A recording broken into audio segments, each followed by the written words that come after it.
Hello everyone.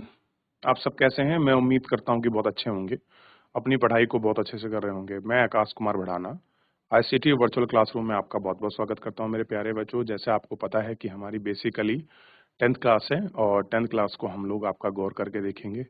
इन सभी चीज़ों पर बात करेंगे। चैप्टर हमारा आपका भूगोल हम लोग देख रहे थे, चैप्टर नंबर 1 चल रहा था। आज इसके शॉर्ट नोट को हम लोग लास्ट कर लेंगे, ठीक? तो कल जितना करा है उसमें किसी का कोई क्वेरी है, कोई डाउट है, कोई प्रश्न है, आप बेहिचक तरीके से आप मुझसे अपनी क्वेरी को, अपने प्रश्न को आप मुझसे पूछ सकते हैं। कोई भी स्कूल का कोई भी बच्चा। चलो तो हम चलते हैं सीधा डिजिटल बोर्ड की तरफ। ध्यान दीजिए बच्चों, तो कल हमने क्या देखा? सतत पोषणीय विकास के साथ साथ कल हमने संसाधनों के जो सारे स्तर थे उन चीजों को हमने इसमें गौर करके एक एक करके इसमें देख लिया था। फिलहाल आज हम लोग इसमें आगे बढ़ेंगे और जितने भी हमारी महत्वपूर्ण चीजें हैं हम उनको देखेंगे। कोई भी चैप्टर के दौरान आपकी क्वेरी है, कोई भी डाउट आपका रहा हो, किसी प्रकार का कोई क्वेश्चन हो, बेहिचक तरीके से आप मुझसे पूछ सकते हैं। क्लियर है? तो कल हमने क्या देखा था? सतत आपका पोषणीय जो विकास है इसको हम लोग देख चुके थे। थोड़ा इसमें आगे बढ़ेंगे आज और जो अगले पॉइंट है इसके महत्व उनको हम लोग गौर करके देखें। तो 9 नंबर का पॉइंट है इसमें, आपने सुना होगा एजेंडा 21। एजेंडा हम 21 के विषय में देखते हैं। क्या है एजेंडा 21?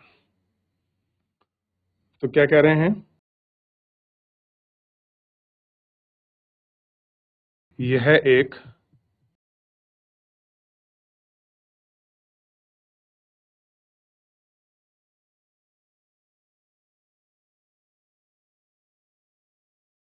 घोषणा है जिसे 1992 में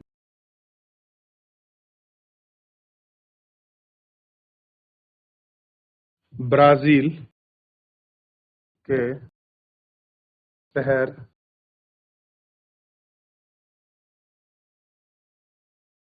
रियो डी जनरेरा या जनेरा सम्मेलन में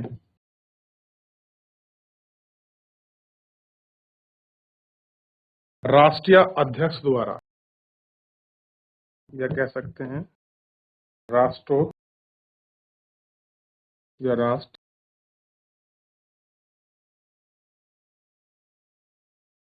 अध्यक्षों द्वारा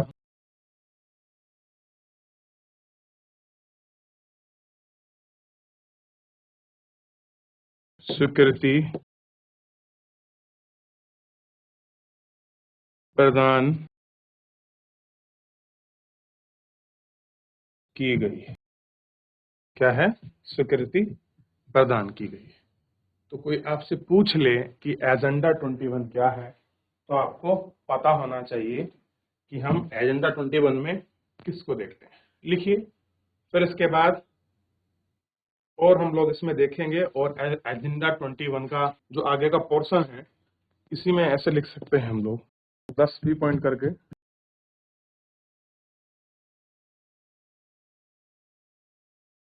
कि एजेंडा 21 का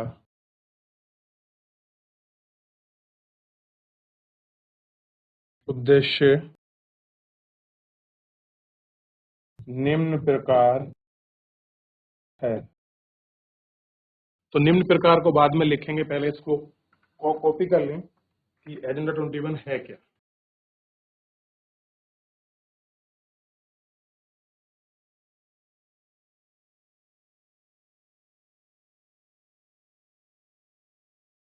सतत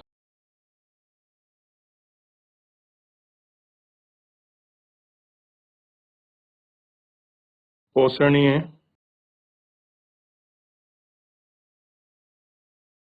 विकास का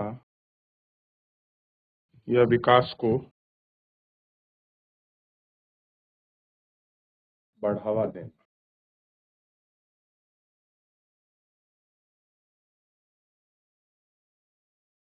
नंबर 2 इसमें लिखिए, यह एक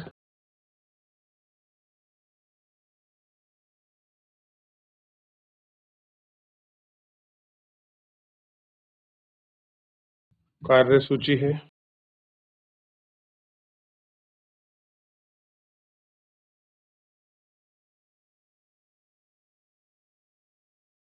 जिसका उद्देश्य है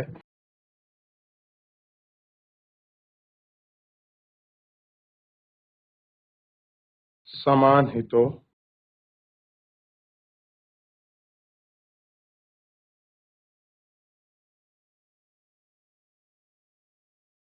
पारस्परिक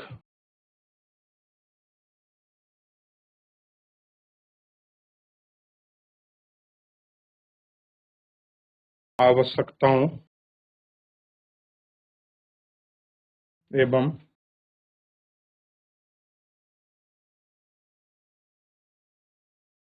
सम्मिलित जिम्मेदारियों के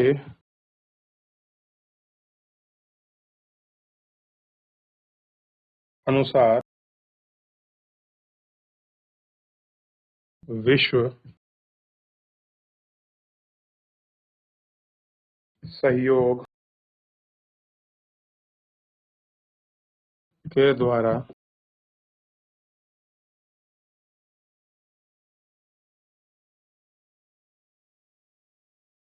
पर्यावरण हानि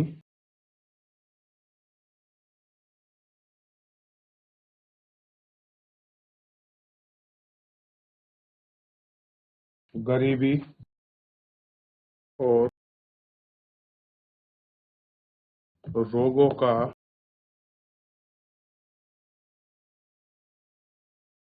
निपटारा शामिल है। और अगला है, इसका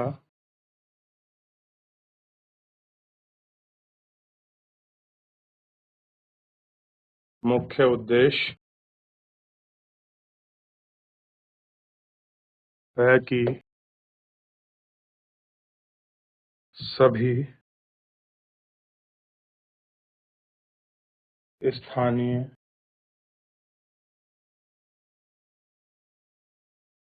निकाय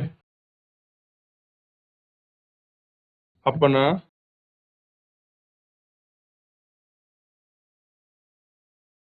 एजेंडा तैयार करें। लिख लीजिए आप इसको।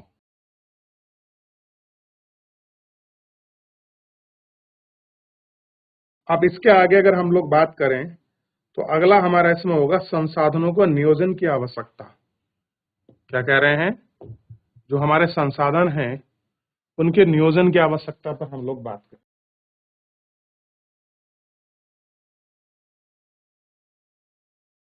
संसाधन नियोजन के चरण लिख लीजिए।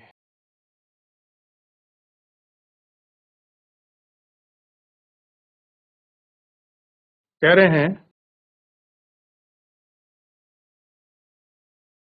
कि संसाधन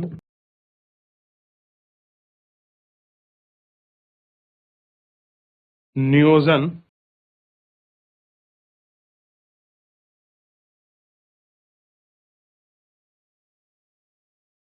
आवश्यक है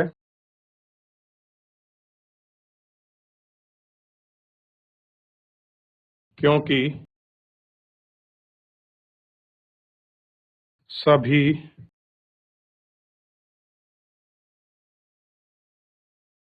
स्थानों पर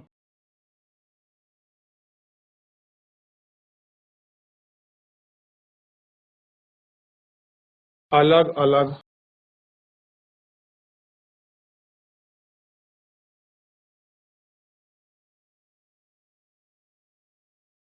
प्रकार के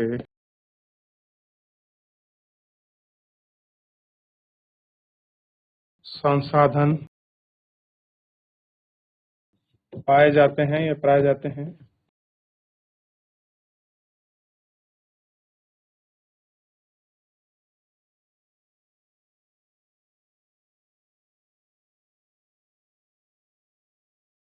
कहीं पर कुल संसाधन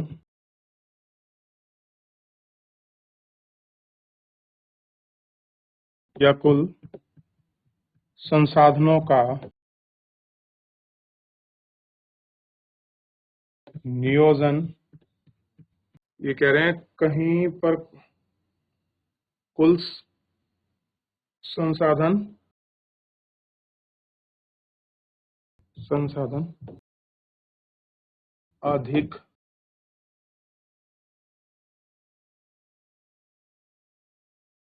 मात्रा में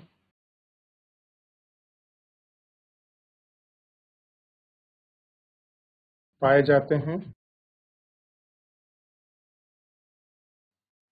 कुछ संसाधन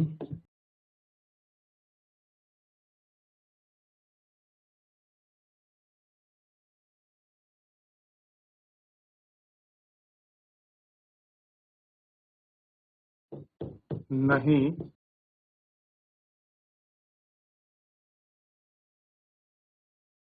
कह रहे हैं कुछ संसाधन का नियोजन नहीं हो पाता।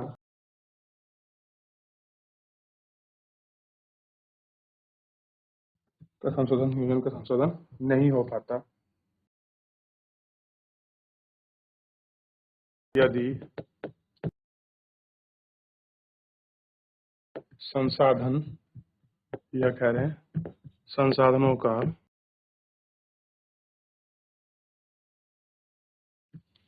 नियोजन नहीं होगा तो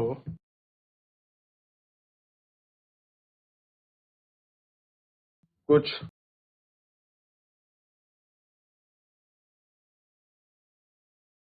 संस्थानों के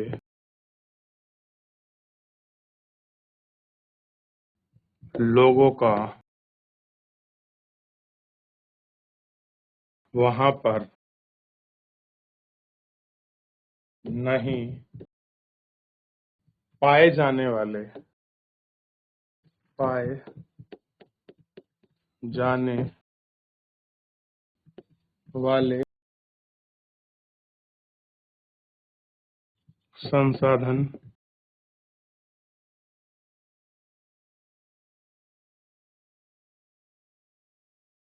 उपलब्ध नहीं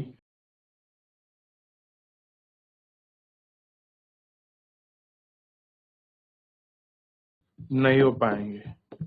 यह हमारी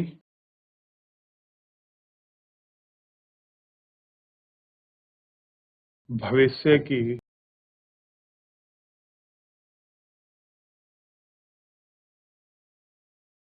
पीढ़ियों के लिए भी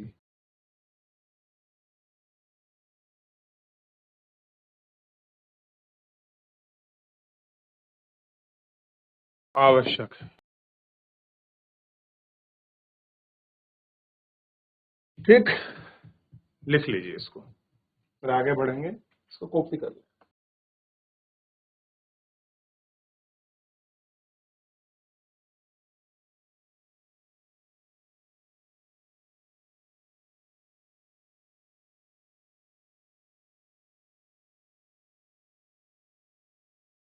चलिए, अगर ये कर लिया हो तो एक छोटा सा मैं होमवर्क भी दूंगा आपको, वो थोड़ा सा आप लोगों को अपने घर से करके आना है, ताकि आप लोग इसको समझ सकें, कोशिश कर सकें देखने की कि क्या स्थिति है। थोड़ा सा इसमें आप समझ लें, मैं उम्मीद करूंगा कि आप इसको देखेंगे। और वो कुछ इस प्रकार है, ध्यान दीजिए। ये क्या है?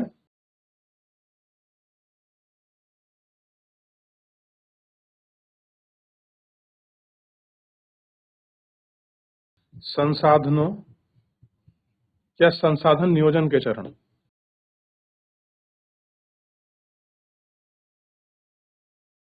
संसाधन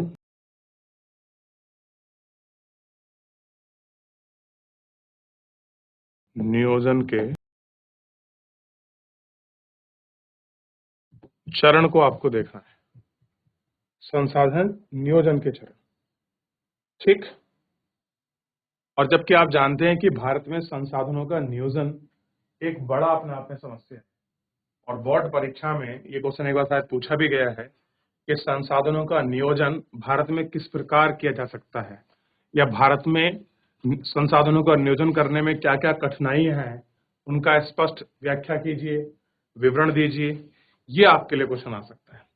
तो एक बार हम लोग गौर करके देखते हैं कि हमने कहाँ से पढ़ना प्रारंभ किया था। इन सारों को हमको पता होना चाहिए।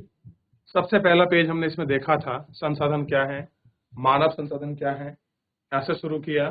फिर उसके बाद संसाधनों का वर्गीकरण हमने किया, संसाधनों के प्रकार को हमने देखा, उत्पत्ति के आधार पर संसाधनों की व्याख्या की। जो बच्चे नहीं लिख रहे हैं ना, या जिन्होंने पहले से लिख रखा है, मैंने आपके कहने पर ये शॉर्ट नोट पूरा चैप्टर ना पढ़ा के आपको नोट फॉर्मेट में बनाना शुरू किया है, ठीक है। आप उसको लिखिए। कुछ बच्चे क्लास में बैठ के हंस रहे होते हैं, लेकिन अभी तो कोई दिक्कत नहीं, हंस लो, लेकिन जब परीक्षा आती है ना, परीक्षा उन पर हंस देती है, और पूरे साल में फिर उनका जुलूस निकलता दोस्तों के सामने कि हमसे तो हुआ ही नहीं, अंक गिर गए हमारे। और जो आराम से सहनता के साथ आराम से पढ़ते हैं, वही आपके टॉपर बन जाते हैं। फिर समापता के आधार पर हमने पढ़ा, क्या था समापता के आधार पर, नवीकरणीय योग्य संसाधन, अनवीकरणीय योग्य संसाधनों को हमने देखा। फिर संसाधनों के आर्थिक उपयोग के कारण कैसे पैदा हुई समस्या, ये हमने देखा, ठीक। इन सबको पढ़ने के बाद सतत पोषणीय विकास को हमने पढ़ा। इसको देखने के बाद एजेंडा 21 को पढ़ा, इसके उद्देश्य को हमने पढ़ा, क्या क्या उसके उद्देश्य थे, उनको सबको हमने देख लिया। फिर इसके बाद हमने संसाधनों को नियोजन के आपके चरण हैं उनको देखा, और चरण को देखने के बाद कल हम पढ़ेंगे संसाधनों का नियोजन के चरण, कि कैसे संसाधन आप संसाधन है, कैसे उनको प्लानिंग करते हैं, किस तरह से स्टेप बाय स्टेप उनको देखते हैं, इस पर बात करें। अगर हो सकता है तो आप इनको घर से करके लाइए। और मैं आपसे आज भी कह रहा हूं कि कुछ भी ना करें, जितना नोट बना रहे हैं अगर आप उसको पेज बाय पेज लिख लेंगे, तो देखिए जो आपके टीचर इतनी मेहनत कर रहे हैं आपको पढ़ाने के लिए, आपको क्लास में पढ़ाते हैं, फिर उनके क्वेश्चन आंसर चेक करते हैं, आपका टेस्ट लेते हैं, फिर आपके हाफरली एग्जाम होते हैं, ठीक है। उन सब में भी ये चीज काम आएंगी। वो भी मेहनत कर रहे हैं, कुछ हम आप पे कुछ आपकी मेहनत करें ताकि आपके अंदर एक अच्छी क्वालिटी आपका डेवलप हो जाए, कुछ निखार आप में अंदर आए आपकी पढ़ाई को लेकर। तो सबका प्रयास, चाहे हम हो चाहे आपके टीचर हो, जो आपको स्कूल में पढ़ा रहे हैं, क्लास से पढ़ा रहे हैं, सबका एक ही प्रयास है कि आपकी पढ़ाई अच्छी होनी चाहिए और आपके बोर्ड में अच्छे नंबर आए। ये सबका प्रयास है। तो आप उनके प्रयास को, उनकी मेहनत को आप थोड़ा सा आपका रेस्पेक्ट दीजिए, क्लास में शांत होकर बैठिए। आप नहीं भी पढ़ना चाह रहे मत पढ़िए, लेकिन कोई एक बच्चा भी अगर क्लास पढ़ रहा है तो शांति से उसको बैठने दीजिए। क्लियर है? चलिए मेरे प्यारे बच्चों, आज के लिए इतना ही। मिलते हैं नेक्स्ट लेक्चर में। धन्यवाद।